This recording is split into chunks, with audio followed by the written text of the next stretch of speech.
Et yo l'équipe, ravi de vous retrouver aujourd'hui pour cette nouvelle vidéo. Au programme du jour, je vous propose de faire la vidéo et de voir la vidéo notamment sur l'un de vos choix.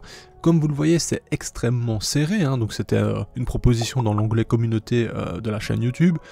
Et donc je me suis dit, sachant que c'est vraiment compliqué de vous départager, hein, parce qu'on voit, on a clairement 50 votes dans chaque onglet plus ou moins, en peu de temps en soi, donc c'est déjà pas mal. Je me suis dit, écoute, on va charbonner. Et on va tout de suite leur proposer les 3 choix directement dans une vidéo. On va pas s'embêter avec ça quand même. Donc voilà, vidéo un peu plus longue, mais on aura directement une vidéo qui devrait satisfaire toutes les personnes qui ont voté. Enfin du moins je l'espère. Et donc sous vos yeux, vous avez donc le premier choix qui était une nouvelle espèce. C'est donc cette nouvelle espèce que je ne connais pas, dont je n'ai pas le nom, et dont je ne saurais pas vous dire exactement ce que c'est. C'est d'ailleurs pour ça qu'une communauté c'est intéressant, peut-être que vous avez des pistes, peut-être que vous avez un nom, dans tous les cas n'hésitez pas à mettre en commentaire votre hypothèse. Je vais vous donner des précisions pour vous aider tout de même, comme ça a pu m'aider un minimum, même si je n'ai pas abouti à une recherche qui me satisfait, mais bref. On est sur une espèce qui nous vient de Thaïlande. Moi ce que j'ai fait c'est que j'ai consulté Antmap, j'ai été voir sur Antmap qu'est-ce qu'il y avait comme espèce en Thaïlande. J'ai commencé par les Camponotus, j'ai regardé toutes les Camponotus. En regardant directement, vous passez sur le nom, vous faites une recherche directement liée à ça.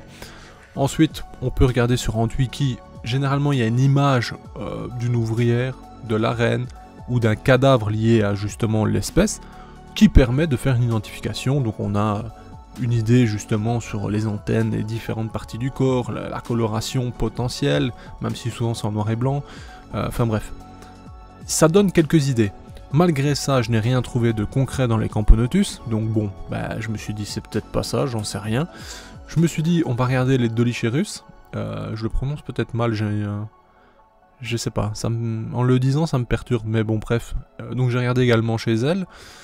Je n'ai pas trouvé quelque chose qui correspondait non plus. Alors, je sais pas, ça peut être quelque chose, c'est certainement quelque chose d'identifié ou pas, j'en sais rien du tout. Mais en attendant, je les trouve vraiment stylés. Je sais pas ce que vous en pensez, mais c'est très atypique. On a cette coloration et cette tête particulière chez les majors. On peut d'ailleurs, dans un premier temps, se rendre compte qu'il y a plusieurs castes. Hein. Il y a donc des ouvrières, des majors et forcément des sexués, que ce soit une reine ou les sexués classiques, hein, princesse, etc. Après ça, qu'est-ce qu'on peut voir d'autre? Rien de spécial au final, ça me semble être classique, même si la morphologie est sympa. Personnellement, j'élimine les Colobopsis, parce que même si les majors ont la tête de certains majors Colobopsis, parce que oui, par exemple, pour avoir une belle colonie de Colobopsis leonardii aujourd'hui, il y a des majors dans cette colonie qui ne sont pas spécialement avec la tête écrasée et plate comme on connaît vraiment chez les Colobopsis, cette forme très atypique. Cependant, il y a des majors qui ressemblent parfaitement à ceux que je vous montre. Genre, ils ont vraiment une tête assez similaire, mais... c'est pour ça que j'hésite sur pas mal de choses au final, et vu que je ne suis pas un expert du tout, je suis loin de là, je suis vraiment un débutant là-dedans, j'arrive pas à savoir exactement ce que c'est, quel genre c'est, quelle espèce ça pourrait être, bref, c'est assez flou. Cependant, en morphologie, ça ressemble quand même à Camponotus bellus, c'est-à-dire qu'on a quand même des choses assez similaires à certaines Camponotus justement de Thaïlande, donc je sais pas, voilà, la réponse elle est là, j'ai aucune idée. je tourne autour du pot, hein, mais franchement, aucune idée. Bon, après on peut remarquer, hein, la coloration est très sympa, franchement, je trouve que certes c'est un peu sombre, même si on remarque cette coloration un peu jaunâtre avec des sortes de petites taches sur justement à peu près tout le monde, c'est assez cool. La reine, malheureusement impossible de vous la montrer parce que vous voyez ce raccord qui permet de passer du bas à l'étage, elle se trouve à l'intérieur. C'est un peu le seul point d'obscurité réel, donc madame reste dedans. Sachez également que j'ai reçu une seconde colonie, enfin une fondation plutôt, où il y a 2 reines. Est-ce que les 2 pondent en même temps, etc. Je n'ai pas encore la réponse, mais elles s'entendent parfaitement bien.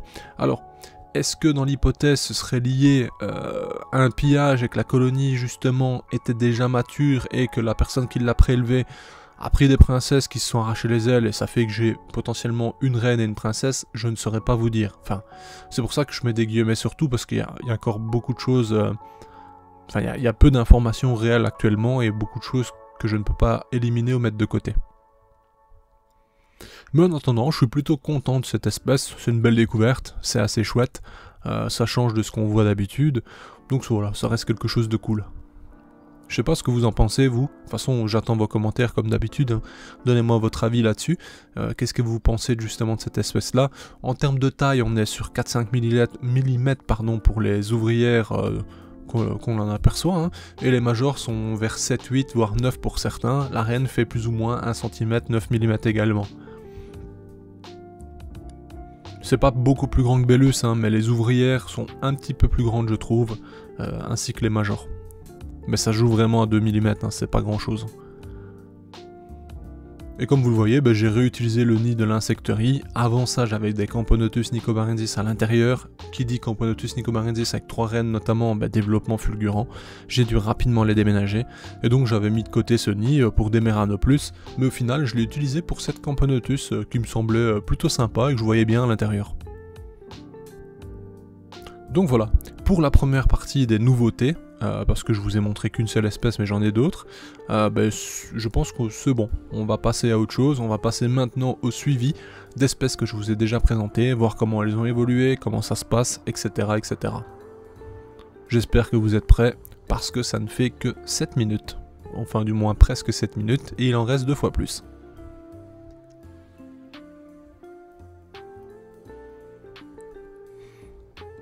Alors, ici je vais pas filmer longuement sur chaque espèce, il y en a que ça va aller très vite, mais c'est vraiment pour vous faire un point rapide et efficace. Ici on est chez Camponotus ali, CF ali, parce que effectivement là aussi il y a plusieurs, je vais dire colorations à Camponotus ali, il y en a certaines qui sont nettement plus jaunes, jaune orangé, il y en a qui sont toutes noires, etc. Potentiellement des sous-espèces, enfin il y a pas mal d'ambiguïté encore. Ici en tout cas ce serait bel et bien de Camponotus CF ali. Maintenant on verra comment ça se passe plus tard. On le voit, j'ai un très joli couvain, ça se développe très bien avec une température à 26-28 degrés. Elle consomme beaucoup de protéines tout de même, excusez-moi. Ici on voit, hein, j'ai mis un bouchon pour les nourrir, etc. Franchement, j'utilise beaucoup d'impression 3D pour les gamelles, etc. Mais en termes d'espace, de contenance, de hauteur, enfin tout ce qu'on veut, les bouchons de bouteille, ça reste super efficace. Et au final, on l'utilise une fois, 2 fois, et ensuite on peut le jeter. Donc c'est franchement pas mal. On remarquera d'ailleurs que ma reine se promène dans l'air de chasse. Bon, c'est habituel avec elle, sincèrement. Dès qu'il y a un peu de luminosité, elle sort, elle se balade. Ça ne m'inquiète pas, sincèrement, j'ai l'habitude avec elle, mais bon. C'est vrai que toutes les reines ne font pas ça. Passons maintenant chez la fameuse Camponotus non identifiée, du moins à l'époque. Hein. On sait maintenant que c'est une Camponotus substitutus qui nous vient d'Équateur. Depuis, vous voyez que clairement ça a bombardé. Hein. Là, on est sur un bon 200 ouvrières sans problème. C'est over rempli. Il va falloir que je leur propose un nid. Je réfléchis à ce sujet. Qu'est-ce que je vais leur proposer? Je ne sais pas encore exactement. J'ai quelques possibilités. Donc prochainement, vous verrez probablement un déménagement lié à cette espèce. On se rappelle d'ailleurs que cette espèce avait gardé ses ailes, les ouvrières lui ont partiellement arraché par la suite. Bon, rien de dramatique en soi, mais c'est vrai que des fois, la récolte se fait assez rapidement, et donc la reine n'ayant plus de nécessité d'arracher ses ailes car elle est en sécurité, on va dire, elle le fait tout simplement pas. Et c'est vrai que moi, si j'ai une recommandation à vous faire, c'est lors des semages, lorsque vous voyez des reines justement se balader, ne ramassez pas celles qui possèdent encore leurs ailes, parce que potentiellement vous récupériez des princesses qui n'ont pas encore justement fait vous savez quoi. Donc voilà, mais bon, parfois ça ne veut rien dire, hein. La preuve en est que j'ai eu quelques reines depuis le temps qui ont gardé leurs ailes et qui étaient parfaitement fécondées, mais c'est vrai que voilà, si on veut vraiment partir sur quelque chose de bien, on va éviter de ramasser celles avec les ailes. On arrive ensuite chez les Meranopus bicolores. Alors vous le savez, hein, j'ai un petit objectif avec elles. J'en ai plusieurs exprès, et on le voit, hein, j'ai toujours des sexuées dans ma colonie principale, si je puis dire, celle que j'ai vraiment fait bien grandir à la maison. Toujours un couvain de dingue, ça évolue super bien. Bref, c'est assez génial. Je pense pouvoir faire des tests bientôt. On verra comment ça évolue dans tous les cas. Moi personnellement j'attends, et quand j'aurai des sexués chez l'un et l'autre, ben, on pourra tout simplement s'amuser, voir comment ça se passe. Alors je vous l'avais dit, hein, la raison pour laquelle je prends tout en double quasiment maintenant, c'est parce que je me dis que c'est quand même quelque chose de très intéressant cet aspect, et que malheureusement, ayant fait l'expérience d'avoir des sexués dans plusieurs de mes colonies, mais je n'ai jamais vraiment trouvé des gens pour faire des échanges tout simplement. Alors qu'au final, ce sont des sexués que, si vous avez une seule colonie, vous ne pouvez absolument rien en faire, quoi qu'il arrive. Donc malheureusement, j'ai pas trop eu de chance à ce niveau-là. Et c'est pour ça que maintenant j'achète tout en double quasiment, ou en triple parfois. Comme ça je peux faire les choses par moi-même et je ne dépends plus que de moi.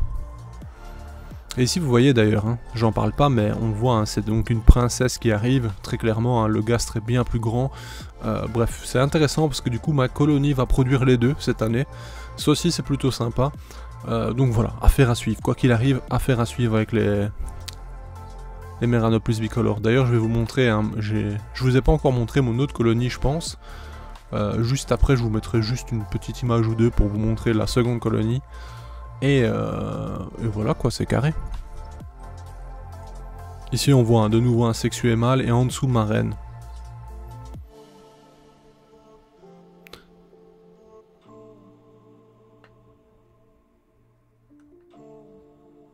Assez chouette un Meranopus, c'est plutôt calme, hein, très clairement, mais c'est assez cool, ça prend pas beaucoup de place.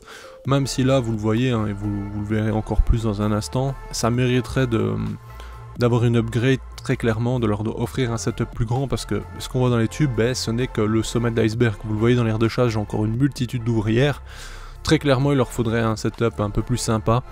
Bon, après voilà, on voit l'air de chasse est un peu cracra, mais ça, ce n'est pas un problème en soi, c'est totalement normal. Ici c'est donc ma seconde colonie de Meranopus. J'ai un très joli couvain aussi, mais vraiment caché sous ce nombre fou d'ouvrières. Et il y a deux tubes comme ça. C'est une colonie qui, je pense, a un bon 300-400 ouvrières maintenant. Donc c'est vraiment assez énorme. D'ailleurs il faut que je remette de l'eau dans l'abreuvoir, on le voit à l'instant. Mais bon, j'attends toujours de voir ce qui va en ressortir en termes de sexuées. Est-ce qu'elles vont m'en produire cette année ou pas? Je ne sais pas encore, on verra. C'est vrai que l'autre colonie je l'ai depuis plus longtemps, donc j'ai pu vraiment bien la faire se développer. Celle-ci moins longtemps, et il faut quand même un certain temps mine de rien. On arrive maintenant sur les Stigmatoma reclinatum, donc la fameuse fourmi vampire. Hein. D'ailleurs j'en ai une seconde à la maison, je vous montrerai bientôt. Ici on voit que tout va bien au final. J'ai eu quand même beaucoup de pertes, hein, durant tout un moment. Mais en même temps c'est pareil, hein, on est sur quelque chose dont je ne connais pas la durée de vie. Depuis quand elles ont été récoltées, etc., etc. Récemment je vous ai mis une story sur Instagram notamment pour vous montrer la naissance. Elles étaient plus brunâtres, etc. Donc c'était super sympa. J'ai dû avoir une quinzaine d'ouvrières nées récemment. Et on voit que le couvain ne désemplit pas, hein. Il y a toujours autant de cocons, autant de larves, autant de tout quoi. C'est franchement super sympa. Et à nouveau c'est une espèce qui prend pas beaucoup de place. Alors bien sûr si vous voulez faire quelque chose de différent, style, si vous voulez être en mode ok je refais un petit terrarium pour que ce soit mieux pour elle, etc. C'est totalement possible, cependant vous allez jamais les voir, qu'on soit clair, hein. Ça ne sort pas pour manger, ou très peu. Quand il y a une proie ou l'autre, elles vont la chercher, et voilà, sinon ça ne bouge pas trop quoi. Après c'est intéressant, si vous avez de petits arthropodes à leur proposer vivants, elles vont s'en occuper mais facilement, vous allez voir, c'est assez impressionnant. Moi je leur ai mis des petits vers buffalo et tout, je m'étais dit ouais elles vont jamais ouvrir les vers parce que mine de rien la chitine elle est quand même solide, mais détrompez-vous, hein, elle s'occupe des petits vers sans aucun souci. Hein. C'est quand même impressionnant. Je suis plutôt content aussi, plutôt satisfait de ce développement parce que j'y allais un peu à l'aveugle, hein, je n'avais pas vraiment d'expérience avec et au final ça roule quoi. Une bonne humidité en soi. Une chaleur classique, 24-26, pas plus, un nourrissage en protéines régulier et ça file tout seul.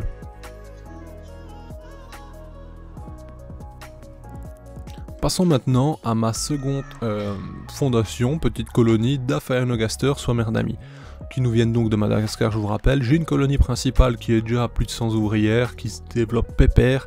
Là j'ai fait une connerie, j'ai mis trop d'humidité pour recharger la réserve, donc là elles sont sous l'humidité, c'est-à-dire que je vois plus rien ce qui se passe à l'intérieur, mais elles continuent de se gaver, donc tout va bien. Cependant, ma seconde colonie ici évolue vraiment bien, j'ai un couvain de dingue, vous le voyez. J'en avais une troisième, mais j'ai décidé de la vendre, et je l'ai vendue à Antoine en fait. À la base je comptais pas la vendre, je comptais la faire prospérer pour avoir 3 colonies. Mais vu qu'Antoine vit littéralement à 5 minutes de chez moi, que ce soit moi ou lui qui l'élève, voilà, Antoine il est vraiment... Enfin, il s'en sort vraiment bien avec une multitude d'espèces, donc je me suis dit, bon, que ce soit chez lui ou chez moi, dans tous les cas on est tellement proches, entre guillemets, en termes de distance, qu'on pourra quand même faire ce qu'on veut en termes de tests avec des sexués plus tard, donc voilà. Ça fait que maintenant je suis juste avec deux, enfin une fondation et une colonie, ce qui est un petit gain en soi, hein. Sachant qu'au moins j'ai moins de choses à m'occuper. Alors, j'avais fait l'acquisition d'une Retidoponera, mais laquelle je ne sais pas. Pour moi ce n'est pas une Metallica, mais elle n'a jamais rien donné malheureusement. J'ai fait ça lors d'un échange, donc voilà, j'ai donné une colonie. Mais franchement, il fallait essayer quoi, et figurez-vous qu'elle ne donne rien. Pardon, excusez-moi, elle ne donne rien, elle ne donnera jamais rien je pense. Ici c'est ma seconde Camponotus USCA 02. Je vous montrerai juste qu'elle se développe moins vite que celle dans le bois.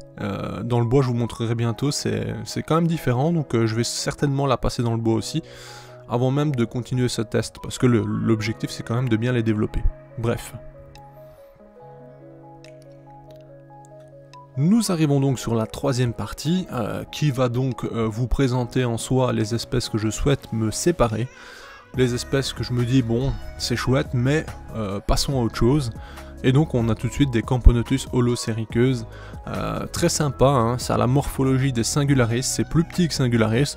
Les ouvrières ressemblent à des Diacama rugosum, les petites ouvrières, donc elles ont quasi la même, enfin elles sont plus grandes que Diacama rugosum, mais ça y ressemble fortement. Cependant il y a des majors qui sont très grands et impressionnants, un peu comme Camponotus singularis. Quand je parle de morphologie, c'est quasi le même, sincèrement, et la reine est pratiquement aussi grande. On a des Meranopus bicolores, parce que oui, comme je vous ai dit, j'achète tout en 2 ou 3 maintenant, sauf vraiment quand c'est trop cher, mais quand je le peux, j'achète tout en double ou en triple pour m'assurer que j'ai de quoi faire si je veux tenter plus tard des reproductions éventuellement, donc c'est pareil, ça je m'en sépare. Ici c'est une Camponotus festinus, pareil j'en avais une à l'époque, je l'ai fait prospérer jusqu'à 40-50 ouvrières, je m'en suis séparé ensuite, et j'ai eu l'opportunité d'en ravoir une, que vous voyez donc je l'ai fait avancer, sachant qu'elle n'avait pas d'ouvrières, rien du tout. Maintenant on a à 10 ouvrières environ, c'est déjà pas mal, mais comme la première fois quand j'avais cette espèce, c'est assez lent, c'est assez calme, et je suis pas un énorme fan. Cependant la reine est proche des 2 cm, c'est quand même une très jolie espèce. On a ensuite des pseudo-Neoponera rufipes, j'en ai une autre en fait tout simplement, enfin j'en ai même 2 autres pour vous dire. C'est super bien, c'est super stylé, hein. C'est une très belle espèce, elles font de la mousse pour se défendre, elles ont plein de caractéristiques complètement dingues, hein. C'est super génial, mais si vous leur offrez vraiment ce qu'il leur faut, c'est-à-dire une bonne couche de terre, etc., elles vont creuser et vous allez en voir que 2 ou 3. Les images que vous avez là, c'est parce que je venais de les déménager, donc là, vous pouvez les apercevoir réellement. Mais sinon, en réalité, vous allez en voir quoi, 4, 5, 10 chassés vraiment. Si vous envoyez 10 en extérieur demander de la bouffe, ça veut dire que vous avez une colonie qui est déjà quand même costaud. Sinon, elles sortent quasi pas, quoi. Et je tiens à cette expérience d'Antoine notamment, parce que lui, il a une grosse colonie, ça fait des années qu'il a, et clairement, ça fait pas grand-chose, quoi. Mais c'est vrai que c'est une superbe espèce. Franchement, c'est costaud, c'est solide, voilà, c'est génial. Mais bon, je me dis, voilà, je passe à autre chose, parce que y a plein de choses à découvrir encore, il y a d'autres espèces peut-être qui me plairont plus. Et puis, comme j'ai beaucoup de choses à élever, je me dis, bon, il est temps que je me sépare de certaines. Faut faire des choix tout simplement, et j'aimerais accueillir prochainement une espèce complètement dingue, vous allez voir, donc pour ça il faut que je fasse de la place. Ici pareil, hein, Arpegnathos venator, beau petit couvain, techniquement il y a une ponte qui est sympa aussi, avec des œufs fraîchement pondus, mais je pense que c'est sous la blatte, ou je sais pas où elle est exactement quand j'ai filmé, mais bref. Donc on voit hein, quelques larves, etc. C'est plutôt c'est une belle petite fondation, hein, très clairement. C'est pareil, je m'en sépare, hein, vous le saviez, j'avais une très grosse colonie, dont je me suis séparé aussi. Parce qu'il faut faire des choix, et je me dis voilà, j'ai fait le tour en soi, je prends plus spécialement de plaisir à observer, donc je passe à autre chose. Toutes les espèces que je vous présente ici et que je dis que je passe à autre chose seront disponibles à l'échange ou voilà, et donc n'hésitez pas à m'écrire si vous voulez sur les réseaux par exemple. Je répondrai pas sur YouTube en termes de prix, en termes de ci, en termes de là. Si vous me proposez un échange contre je ne sais quoi, je répondrai pas sur YouTube. Je prendrai le temps de répondre via un message privé sur Facebook ou Instagram. Je suis ouvert aux échanges aussi, hein. Si vous avez des trucs sympas que j'ai pas encore testé ou quoi, moi ça me chauffe hein, carrément. Ici du coup, Notomachus rixossus, j'en parle pas mais vous les voyez, ça c'est pareil, hein, c'est super chouette, j'en ai une autre, ça me suffit quoi. Il m'en faut pas deux.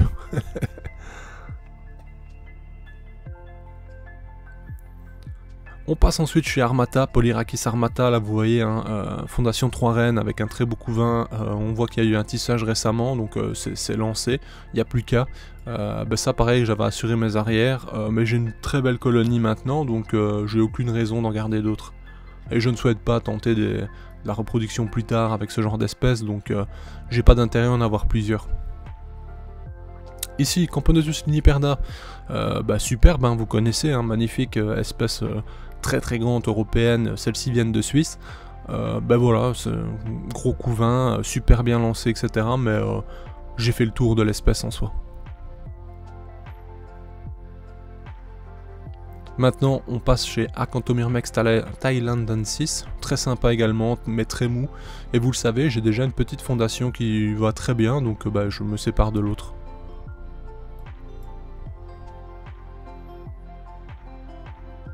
Et ici on a donc les Catalochus granulatus, c'est pareil, hein, j'en ai une seconde et je compte pas tenter de reproduction ou quoi que ce soit avec elle, donc je m'en sépare également. Sur ce, on arrive sur la fin de la vidéo, je vous remercie de l'avoir visionné, j'espère qu'elle vous a plu. J'ai essayé de répondre aux demandes de chacun au final, hein, dans les 3 choix. Si ça vous a plu en tout cas, n'hésitez pas à laisser un commentaire, un like et vous connaissez la chanson. Si vraiment ça vous plaît, un partage ça aide grandement. On se dit à bientôt l'équipe, bye.